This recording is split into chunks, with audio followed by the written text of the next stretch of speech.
So nice to see everyone on another beautiful Monday. And tonight's gospel moment is on chapter 23, item 7. And the passage reads, "He said to another, 'Follow me,' but he responded, 'Lord, first I must go and bury my father.' Jesus replied, 'Leave to the dead the care of burying their dead. As for you, go and proclaim the kingdom of God.'" Luke chapter 9, verses 59 through 60.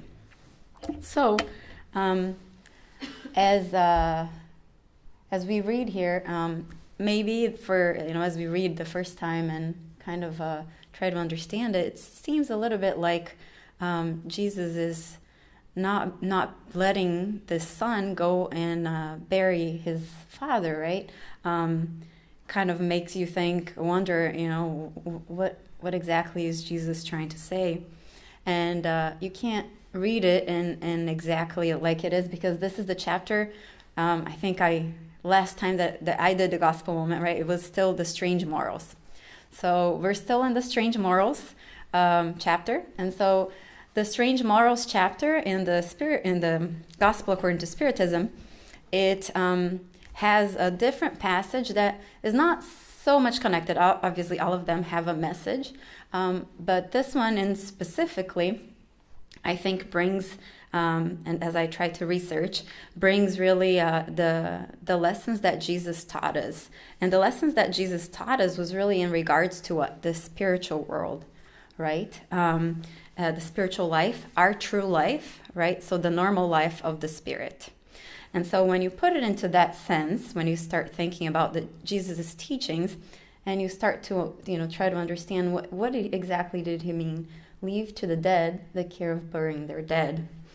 And so as Jesus many times said to us, and as the Spiritist Doctrine teaches us, the spiritual life is transitory, so it passes, right? So earthly life can be compared to a sort of a death, when really, and this is what Kardec tells us, when the spirit is trapped, when you're trying to look at the big picture, right, and you see that our spirit is like the spirit that is, and Kardec put it into this words, it is sort of a death when compared to the splendor and activity of the spirit's life. So if you think about being free, of your, think about yourself as a spirit, right? So your spiritual self, and think about being free of all of those biological commitments of the body, right? Eating, sleeping, drinking, right? So all of those needs, think about being free of all of that. Think about how our spirit is in the spiritual world, hopefully focusing on the good things, right? Making sure that we are learning and doing good for other people. And finally, for those of higher moral elevation, the ability to move, from plane to plane at the speed of thought, right? So think about how wonderful that must be. And then we really kind of, when we compare it to our situation right now in this body, right, locked in this body, then we really try to think who really the dead is, right? So the spiritual beings that are in the spiritual world, or the us here trapped in this small, tiny body, right? But as I kept on researching, I found a passage by Emmanuel, and I actually found it in this book that is from, it's like a codification or a compilation of all of Emmanuel's passages talking about the gospel. So I thought it was really, really clever, and the FEB, Federação Espírita Brasileira, compiled all of these messages, because Emmanuel, most of the times, right, in his passages, in his messages, he'll explain a lot of the gospel. So so this compilation is very nice, because it talks about the specific passage in the gospel, in the Spiritist, in the gospel according to Spiritism, and then you can actually go to a passage and see what Emmanuel, how Emmanuel explained it as well. So it's a wonderful way to also try to understand exactly what Kardec was trying to say.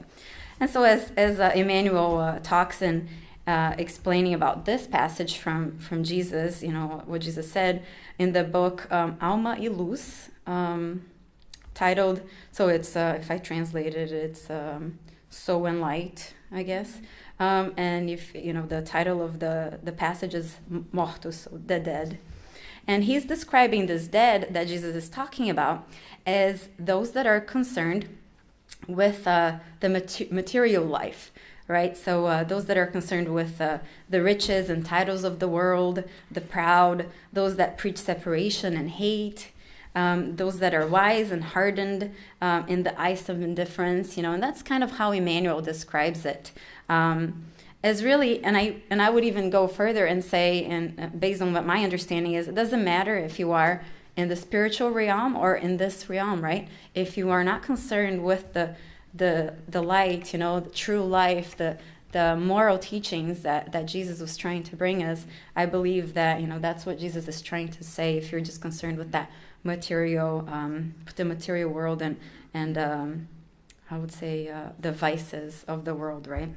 So, I think that really the importance here in this passage is to remember that that the important thing is the spirit, right? So it's not like Jesus was saying to this son, don't go and bury your father. That's not what he meant. What he meant is, yes, you bury your father, but remember that the important thing is the spirit, not the material things, right? Because when we think about all the things that happen in a burial, right, it's a lot of the dividing of the will, right, that has to happen. So what Jesus really meant is go out, and talk about the spiritual life, and think about the spiritual life, as he says here, the kingdom of heaven, right? But really the spiritual life and what the spirit and the remembrance of the spirit, I would say, of his father, right? So anyways, I think that the passage is a true invitation for us to live and act on the words of the gospel as Jesus taught us in order for us to reach eternal freedom. And I'll close with this, the end of the passage of Emmanuel, which I thought was amazing. So I'd like to share that with you. So let's seek a life unlocking our hearts to the constant work of the infinite goodness, as only truly the one that learns and loves always, renewing himself unceasingly to the light, is able to overcome the inferior levels of the darkness, ascending victoriously to the encounter of the unperishable life with eternal freedom. Thank you.